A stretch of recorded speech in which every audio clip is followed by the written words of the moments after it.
Transcription number 22. Start.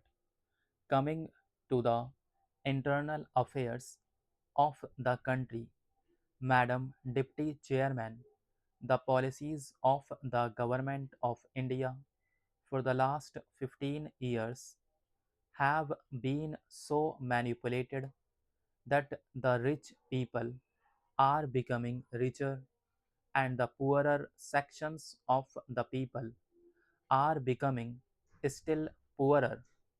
The committee that has been appointed to investigate into the question of the distribution of income has not yet given its verdict, but it is common knowledge that the people who are in the higher ups have become more rich and the people in the lower rung have become poorer.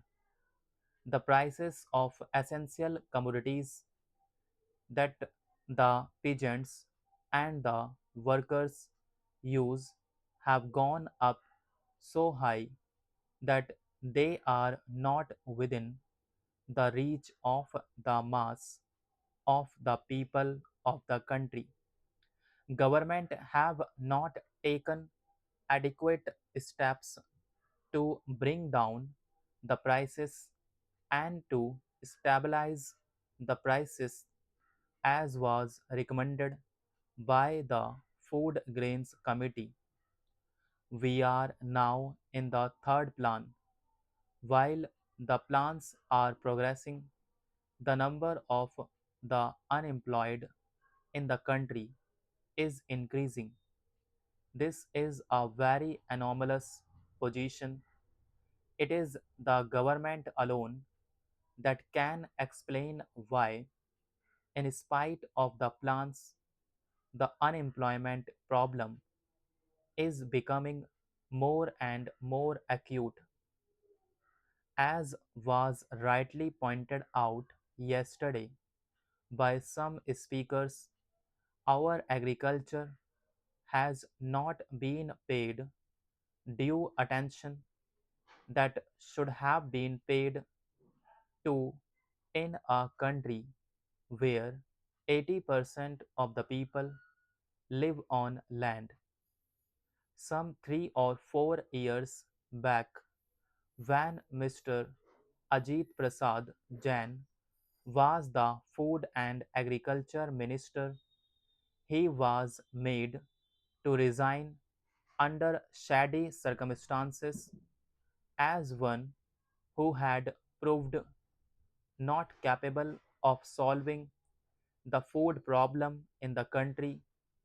A suggestion was thrown that the portfolio of agriculture should be handled by an important and senior member of the cabinet, and particularly in the states by the chief ministers of the states. But nothing of the sort has happened. Whatever increase in food grains output we have obtained is not because of any increase in the yield per acre, but because of extensive cultivation. More land has been brought under cultivation, and some irrigation facilities have now been provided. But the increase that we have seen is not in keeping with the demand that is necessary for us to feed 400 million in India. So, whatever industrial development we want, the basic factor is that our cultural economy should improved. For that, all efforts should be made, more fertilizers should be used, and new methods of cultivation should be employed for growing more food crops, and for growing other cash crops. In a review that was published by the Planning Commission itself, they have pointed out that there is acute shortage of power in more than 50% of the states in India. We have accepted a planned economy. We have completed two plans and we are now in the third plan. I do not know why the Planning Commission or the planners concerned did not foresee this shortage of power in most of the states in India and why they did not plan generation of more power so that people will not accuse the state governments or the planning commission that they did not work out the plans properly in order to have more industries and to have more food grains produced through lift irrigation in most of the states in Andhra, in West Bengal, in Bihar, in Karnataka. There is power shortage. Whatever power is available now is being rationed.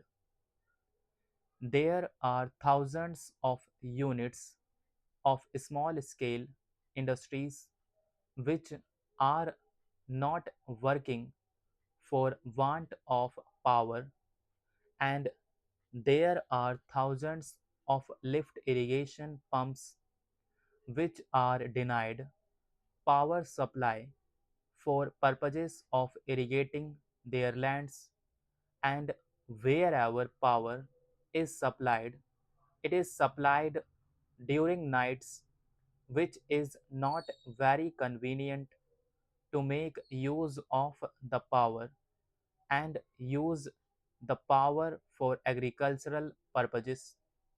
The finance minister, in the statement that he made in the Lok Sabha and which was placed before us, has stated that it was assessed that for the successful implementation of the plan, even after taking every possible measure for the development of our exports, which clearly must be given the highest priority, we would need external assistance of the order of rupees 2,600 crores, and we have, however, been less successful in obtaining and utilizing the external assistance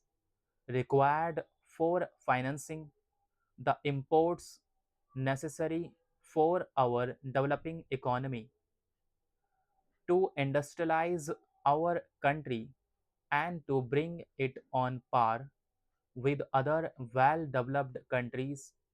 We do need assistance, financial, technical, and other assistance.